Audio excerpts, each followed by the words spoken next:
Nizamabad proper corporation పరిధిలో ఏదైతే రాష్ట్ర ప్రభుత్వం ప్రతిష్టాత్మకంగా ఇందిరమ్మ ఇళ్ల కార్యక్రమంలో భాగంగా పేదవాడి చిరకాల కోరిక చిరు కోరిక పేదవాడి ఆత్మగౌరవానికి చిహ్నంగా ఇల్లు కట్టుకోవాలనే కోరికని రాష్ట్ర ప్రభుత్వం నిర్వహిస్తుందో దాంట్లో భాగంగా మొదట విడత ఇచ్చిన రాష్ట్ర వ్యాప్తంగా 4.5 లక్షలు ఏదైతే ఇల్లు ఇచ్చామో దాంట్లో భాగం నిజామాబాద్ అర్బన్ టౌన్లో కూడా కొంతమంది ఇల్లు కట్టుకోవడం జరిగింది.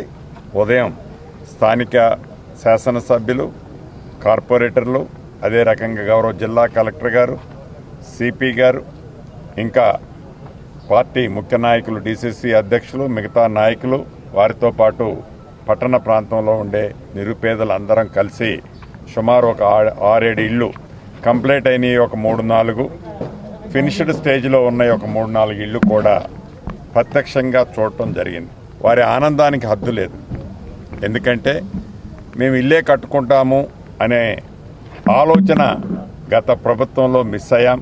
ఇక వస్తుందో రాదో అనుకునే టైంలో ప్రజాప్రభుత్వం వచ్చిన తర్వాత మాకు ఇల్లు ఇచ్చినందుకు ప్రత్యేక కృతజ్ఞతలు ముఖ్యమంత్రి గారికి తెలపమని వారు నాకు చెప్పినందుకు చాలా ఆనందం అనిపించింది. ఒక మంచి పని చేస్తే, ఒక పేదవాడికి ఒక సహాయం చేస్తే, అందుట్లో నివసించడానికి ఇల్లు ఇస్తే ఆ ఆనందం ఎంత ఉంటుందో ప్రత్యక్షంగా వారితో పాలు పంచుకున్నాం.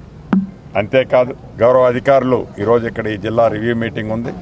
ఆనాడు ఏదైతే డబుల్ బెడ్రూమ్ అని ఇళ్లనే పేరుతో ఏవైతే కార్యక్రమాలు చేసి అసంపూర్తిగా మిగిలిపోయాయో అనేక పర్యాయాలు స్థానిక శాసనసభ్యులు, మిగతా మిత్రులు కూడా వాటిని అలొకేషన్ చేయాలి పేదవాళ్ళకి అన్నారు.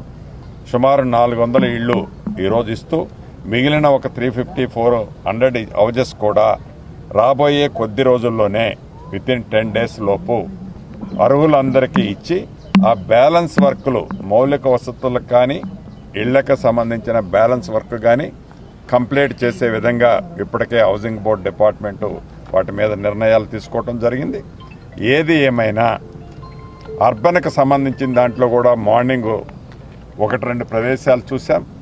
ఇక్కడ ఇళ్ల స్థలాలు లేని నిరుపేదలు కూడా సైజబుల్గా ఉన్నారు. ఇళ్ల స్థలం కొనుక్కోవాలి, ఒక 70 గజాలు 80 గజాలు అంటే కూడా సుమారుగా 25 నుంచి 30 లక్షల రూపాయలు విలువ అవుతుంది స్థలం కొనుక్కోవటానికి. అంతా ఆ పేదవాడు పెట్టుకోలేని పరిస్థితి ఉంది.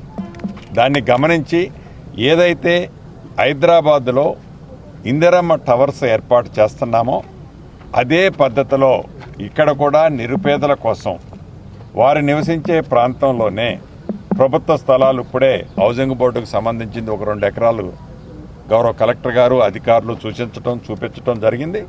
దాని మీద కూడా రాబోయే కొద్ది రోజుల్లో పైలట్ కింద దాంట్లో కూడా ఇందిరమ్మ టవర్లో ఏర్పాటు చేసే కార్యక్రమాన్ని మోడల్గా నిజామాబాద్లో కూడా శ్రీకారం చుడుతున్నామని చెప్పడానికి సంతోషిస్తున్నాను. ఏది ఏమైనా ఇది ప్రజాప్రభుత్వం.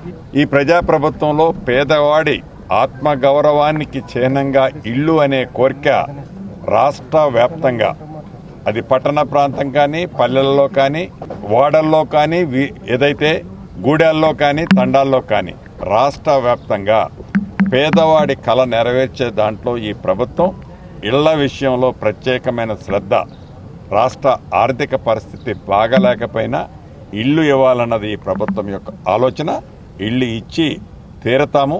2వ విడత కూడా 2.5 లక్షల ఇల్లు ఇచ్చాం. హైదరాబాద్లో 1 లక్ష ఇల్లు అన్నీ కలిపి 2 విడతల్లో ఇచ్చింది ఇప్పటి వరకు 8 లక్షల ఇల్లు. రాష్ట్ర వ్యాప్తంగా సుమారు 2 లక్షల ఇల్లు పైచీలకు ఇప్పటికే కంప్లీట్ అయ్యాయి. మిగిలిన ఈ వివిధ దశలో ఉన్నాయి. 2వ విడతలో కూడా ఇప్పుడు యుద్ధ ప్రాతిపదిక మీద బెనిఫిషరీస్ని ఫైనల్ చేస్తున్నాం. ఈ 2 సార్లు ఇచ్చి అయిపోయింది అని చేతులు దులుపుకోం. పేదవాడి కష్టం తెలిసిన ఈ ఇందిరమ్మ ప్రభుత్వంలో 3వ విడత ఇస్తాం, 4వ విడత ఇస్తాం. అర్హులైన ప్రతి పేదవాడికి నీది ఏ కులమని అడగం, నీది ఏ మతమని అడగం. చివరికి నీకు ఇల్లు ఇస్తే మా ఇందిరమ్మ పార్టీకి ఓటేస్తామని కూడా అడగం. మాకు పూర్తి నమ్మకము, విశ్వాసము మాకుంది. ఆ పేదవాడికి, ఆ పేద పెద్దమ్మకి, ఆ చెల్లెమ్మకి ఇల్లిస్తే మనస్ఫూర్తిగా ఇల్లిచ్చిన వారిని ఆ అవ్వ దీవుచ్చుద్దనే నమ్మకము, విశ్వాసము మాకుంది. కాబట్టి కులాలు, మతాలు, పార్టీలకు అతీతంగా పేదవాడు అయ్యుంటే చాడు, తన ఆత్మ గౌరవానికి చిహ్నంగా ఇల్లు ఇవ్వాలన్నదే ఈ ప్రభుత్వం యొక్క లక్ష్యం. అర్హులు కాకపోతే డెఫినెట్గా చేంజ్ అవుతాయి. పారదర్శకంగా ఇందాక నేను చెప్పినట్లు కులము మతము పార్టీ ముఖ్యం కాదు. పేదవాడై ఉండాలి, అర్హుడై ఉండాలి. ఇక్కడ నా పార్టీ అనో ఇంకొక పార్టీ అనో నీది ఈ కులమనో ఆ కులమనో అర్హుడిని ఎలిమినేట్ చేసేదే ఉండదు.